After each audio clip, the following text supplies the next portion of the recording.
దేవుని మందిరానికి సంబంధించిన కార్యక్రమం జరిగించడానికి ఉద్దేశించిన వాడై ఉన్నాడు. అటు తర్వాత రాజు మొదటి నుండి రాజైన దావీదు సర్వ సమాజంతో ఇలాగూ సెలవిచ్చాను. దేవుడు కోరుకునేలా నా కుమారుడైన సొలొమోను ఇంకను లేత ప్రాయం గలగా బాలుడై ఉన్నాడు. కట్టబో ఆలయము మనుషునికి కాదు, దేవుడనే యెహోవాకే కనుక ఈ పని బహు గొప్పది. నేను బహుగా ప్రయాసపడి నా దేవుని మందిరమునకు కావలసిన బంగారపు పనికి బంగారమును, వెండి పనికి వెండిని, ఇత్తడి పనికి ఇత్తడిని, ఇనుప పనికి ఇనుప పనికి ఇనుమును, కర్ర పనికి కర్రలను, గోధుమేదకి రాళ్లను, చెప్పుడు రాళ్లను, వింతైన వర్ణములు గల పలు విధమైన రాళ్లను, వెలగల నానా విధాలను తెల్ల చలువలని విశేషముగా సంపాదించి తిని, మరియు నా దేవుని మందిరం మీద నాకు కలిగిన మక్కువ చేత నేను ఆ ప్రతిష్ఠితమైన మందిరం నిమిత్తము సంపాదించిన వస్తువులు గాక నా సొంతమైన బంగారమును వెండిని నా దేవుని మందిరపు పని నిమిత్తం నేను ఇచ్చుతున్నాను. గదుల గోడలు రేపుమూతకు బంగారు పనికి బంగారమును, వెండి పనికి వెండిని, పనివారు చేయు ప్రతి విధమైన పనికి 6,000 మణుగుల ఓపీరు బంగారమును, 14,000 మణుగుల పుటం వేయబడి వెండిని ఇచ్చుతున్నాను. ఇది ప్రత్యేకమైన సమాచారం. 6,000 మణుగులు, 72,000 కిలోల బంగారం. 1 కిలో బంగారం ఇస్తేనే ఎంతో గొప్ప విశేషమైన సమాచారం. దేవుని మందిరాని కోసము 72,000 మణుగుల బంగారము.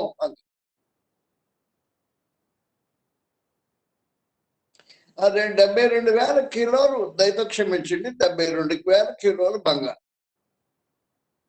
వాస్తవానికి ఒక 1000 కిలోలు వేస్తే ఒక లారీ లోడ్లు సరిపోతుంది. 72,000 కిలోల బంగారం వేయటానికి 7 లారీ లోడ్లు కావాలి. కాబట్టి 7 లారీ లోడ్లతో బంగారం నిలబెట్టాడు. ఆ తర్వాత వెండి 14,000 మణుగులు, 14,000 మణుగుల పుట్టు వేయబడి ఇచ్చున్నారు. సొంతమైన బంగారం. ఇది నేను దేవుడు కానుకగా వేసిన కార్యక్రమం. రాజుగా సంపాదించిన సొత్తు ఎంతో ఉంది. రాజుగా సంపాదించిన సొత్తు కాదు, నా సొంతమైన బంగారం. 72,000 కిలోలు బంగారం వేసాడు అంటే 7 లారీల నిండా బంగారం నింపేసి దేవుని మందిరం పని కోసం పంపించిన కార్యక్రమం. ఇది చాలదన్నట్టు తనతో పాటు ఉన్న అధిపతులు ఏం చేశారు అంటే 6వ వచనం నుండి, ఇప్పుడు పెద్దల అధిపతులు, ఇశ్రాయేలు గోత్రపు అధిపతులు, సహస్రాధిపతులు, అధిపతులు, రాజు పని మీద నియమింపబడిన అధిపతులు కలిసి మనఃపూర్వకముగా దేవుని మందిరపు పనికి 10,000 మణుగుల బంగారు, 20,000 మణుగుల బంగారు ద్రామం, 30,000 మణుగులు. 30,000 మణుగులు 12 చచ్చివేస్తే బంగారము అన్నమాట. ఇంత బంగారం ఇచ్చిన తర్వాత మాట్లాడిన మాటవి. అప్పుడు మనం చదివాం 11 రాజైన దావీదు బహుగా సంతోషపడి 10వ వచనం నుండి, సమాజము పూర్ణంగా ఉండగా యెహోవాకు స్తోత్రము చెల్లించాను. స్తోత్రము చెల్లించిన సందర్భం దేవుని మందిరం కొరకు తాను ప్రతిష్ఠించుకొని తన ఆస్తిని దేవుని మందిరానికి ఇచ్చి, తన సొత్తును దేవుని మందిరానికి ఇచ్చి కృతజ్ఞతాస్తుతులు చెల్లించాడు. కాబట్టి కృతజ్ఞతాస్తుతులు చెల్లించడం అనే కార్యక్రమం ఏ సందర్భంలో జరిగిందంటే దేవుని మందిరం కొరకు, దేవుని కొరకు తను తాను ప్రతిష్ఠించుకొని దేవుని మందిరం యొక్క మక్కువ చేత బహుగా సంతోషపడి సొంతమైన బంగారు మనం దేవునికి ఎంత ఇస్తున్నామో తెలియలా. కృతజ్ఞతాస్తులు చెల్లించడానికి నువ్వు దేవునికి ఎంత ఇచ్చి కృతజ్ఞతాస్తులు చెల్లిస్తున్నావు అనేది మొదటి కార్యక్రమం. కాబట్టి కృతజ్ఞతాస్తులు చెల్లించడం అనేది నోటితో చెప్పే కార్యక్రమం, సమాచారం కాదు, అది త్యాగపూరితమైన సంగతి. కాబట్టి ఇట్లు స్తోత్రం చెల్లించను. ఏం చెప్పాడంటే, మాకు తండ్రిగా ఉన్న ఇశ్రాయేలు దేవా యెహోవా, నిరంతరము నీవు స్తోత్రార్హుడవు. యెహోవా భూమి ఆకాశములు సమస్తము నీ వశం. మహాత్మ్యమును పరాక్రమమును ప్రభావము తేజస్సును ఘనత నీకే చెందుచున్నవి. యెహోవా రాజ్యము నీది. నువ్వు రాజుగా ఏర్పాటు చేయటం లేదా? నేను రాజుగా ఏర్పాటు చేసిన రాజ్యం దేవుడు. అందరి మీద నీవు నిర్ణయాధిపతిగా హెచ్చించుకుని ఐశ్వర్యమును గొప్పతనం నీ వల్ల కలుగు. నీవు సమస్తమును ఏడువాడు, బలమును పరాక్రములు నీ దానములు. హెచ్చించువాడు, అందరికి బలం ఇచ్చేవాడు నీవే. మా దేవ, మీకు కృతజ్ఞతాస్తులు చెల్లించున్నాం, ప్రభావంగా నీ నామను కొనియాడుతున్నాం. కాబట్టి కృతజ్ఞతాస్తులు చెల్లించటం అనే ఒక కార్యక్రమానికి, దేవుని పక్షంగా ఆయన కార్యక్రమానికి నువ్వేం చేసావు? నువ్వేం చేయకుండా కృతజ్ఞతాస్తుతులు చెల్లించడం అనేది నోటితో ముఖస్థుతి చేయటమా? నోటితో ముఖస్థుతి చేస్తే దేవుడు అంగీకరించుడా? కీర్తన గ్రంథంలో మనుషులు నోటితో ముఖస్థుతి చేసి పెదవులతో బొంకే కార్యక్రమం ఉంది. 78వ కీర్తనలో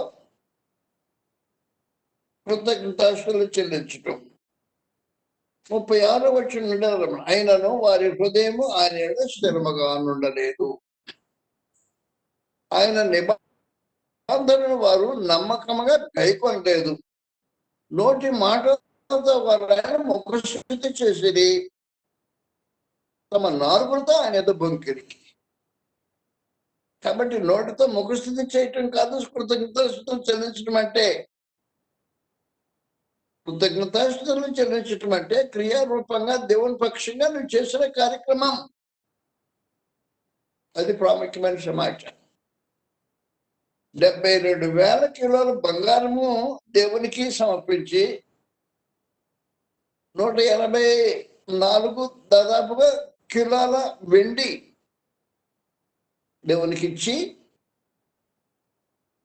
ఆ తర్వాత తన అధిపతులు వారు దాదాపుగా ఒక 30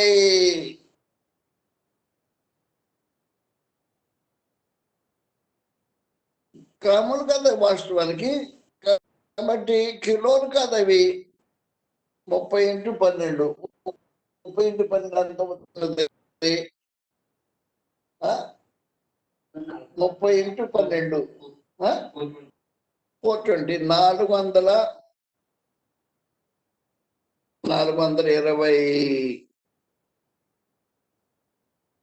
4,200 కిలోలు బంగారం.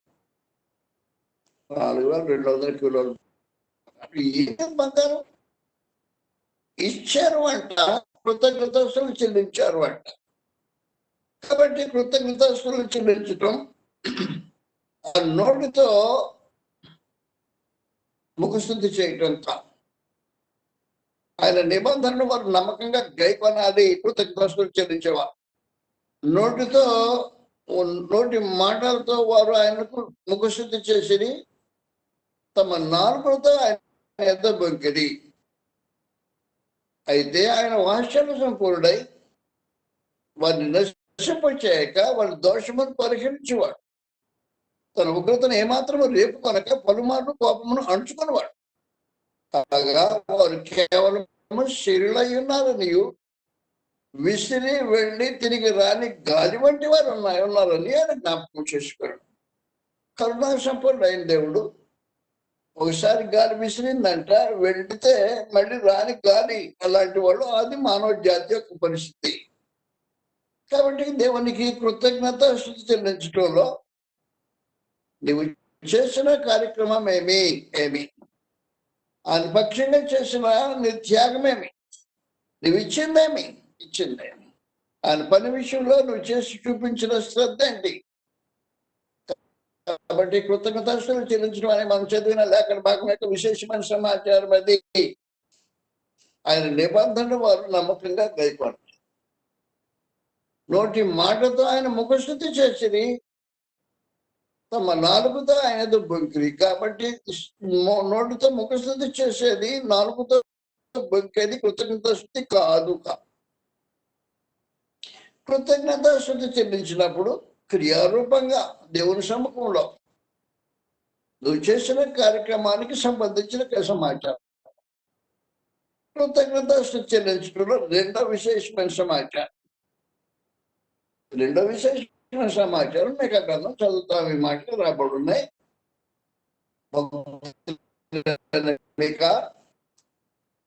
తన జీవిత అనుభవంలో దేవుడు సభగారికి వచ్చి ప్రార్థన చేస్తున్నాడు.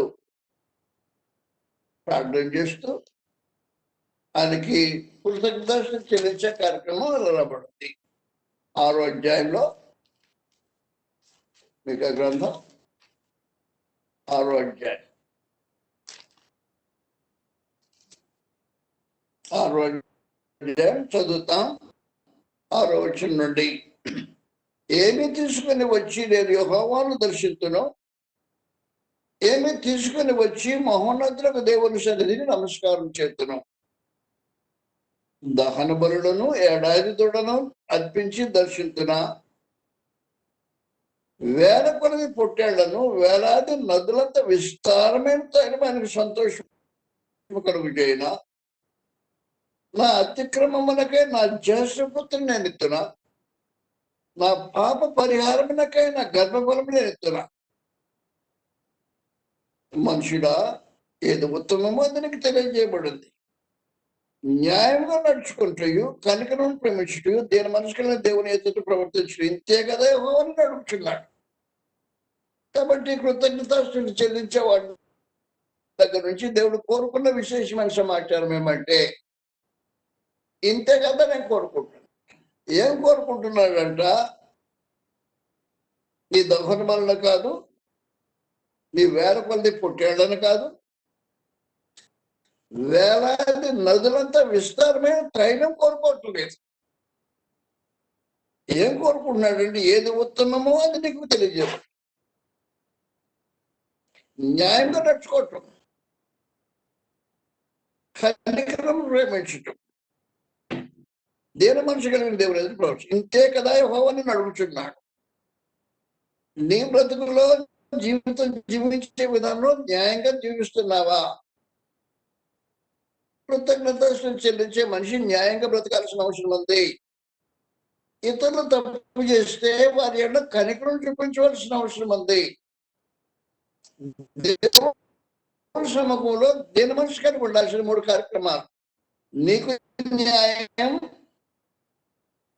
నీ పొరుగువాడికి కనికరం, నీ దేవునికి దీన మనిషి. ఇవి లేకుండా నువ్వేం చేసినా దేవుడు కృతజ్ఞతలు అంగీకరించే పరిస్థితి లేదు. మత్తయి సువార్త 23వ అధ్యాయంలో ఇలాగ చేయని మనుషులు దేవుని సముఖంలో ఉన్నారు, కనిపిస్తున్నాం మనం. ఒకసారి 23వ అధ్యాయం 23వ వచ్చింది. అయ్యో వేషధారణ శాస్త్రులారా, పరిచయులారా, మీరు పుదీనాలోను సోపులోను జీలకర్రలోను 10వ వంతు చెల్లించి ధర్మశాస్త్రంలో ప్రధానమైన విషయం న్యాయమును కనికరమును విశ్వాసమును విడిచిపెట్టింది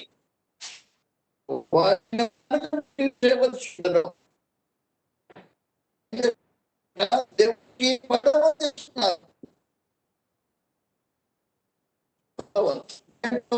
జీలకర్ర మన దేవుంట్లో వాడు సామా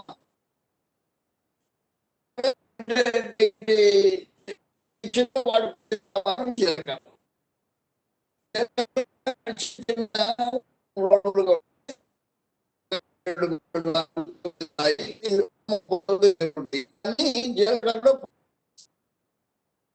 జలగడ లాంటిదే కూడా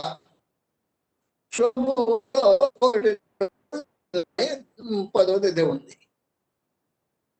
పుదీనా కట్టల రూపంలో వస్తుంది.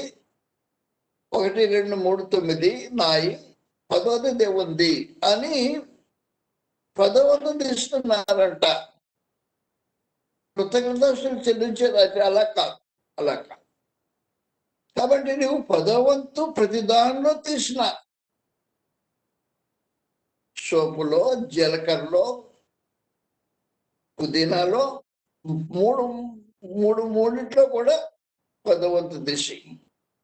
మామూలుగా 10వ అంటే ఆదాయంలో ప్రతి దాంట్లో 10వ తీస్తారు వాళ్ళు. మనం అలా చేయం, ఏదో ఒక 10వ ఇచ్చేస్తాం వరకే.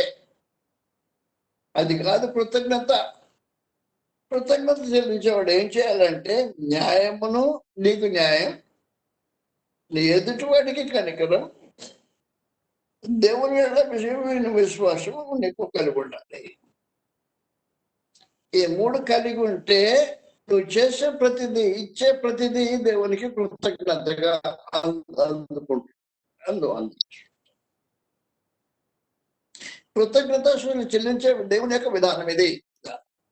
కాబట్టి కృతజ్ఞత అనే మనం మాట్లాడినప్పుడు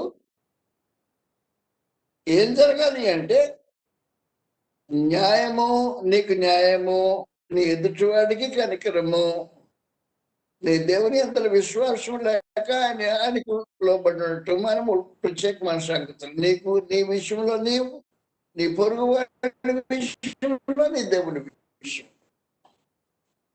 ఈ కార్యక్రమాన్ని జరిగించితే కృతజ్ఞత చెల్లించినట్టు అయి ఉంటది. అలా కాకుండా కృతజ్ఞత అనేది నోటి మాటలతో ముఖస్థితి చేసే పరిస్థితే. అందువల్ల న్యాయమును, కనికరమును, విశ్వాసాన్ని విడిచిపెట్టి పుదీనాలో, సోపులో, జీలకర్రలో 10వ తీస్తే కృతజ్ఞతలు చెల్లించినట్టు కాదు. కాబట్టి ఏమి తీసుకుని వచ్చి దేవుని సమకాన్ని మొక్కుతాను నేను అన్నాడు అనుకో. నీ దగ్గర నాయన నేనేం తీసుకొని రా అన్నాడు. నీ పాప క్షమాపణ నిమిత్తం నేనేం తీసుకొని నీ దగ్గర, పాప క్షమాపణకు నువ్వేమి నాకు చెల్లించాల్సిన అవసరం పడు.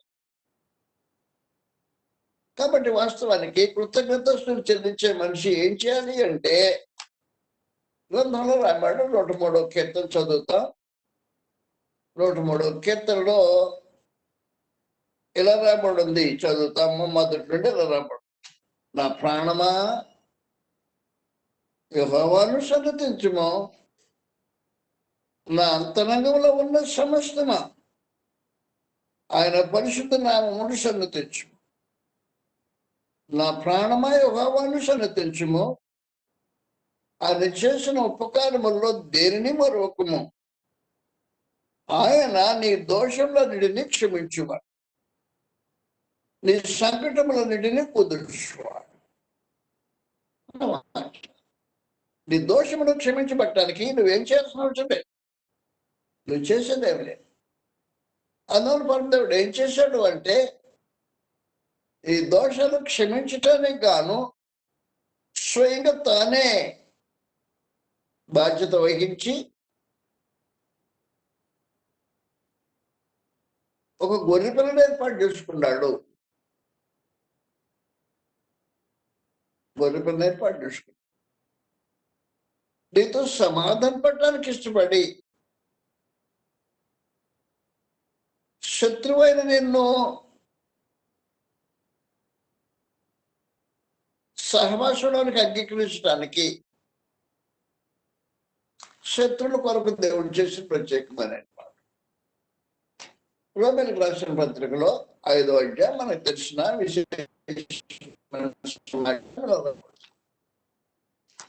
రోమేలకు 5వ అధ్యాయంలో 9వ వచనం నుండి గ్రంథం తెలియజేసే విశేషమైన సమాచారం.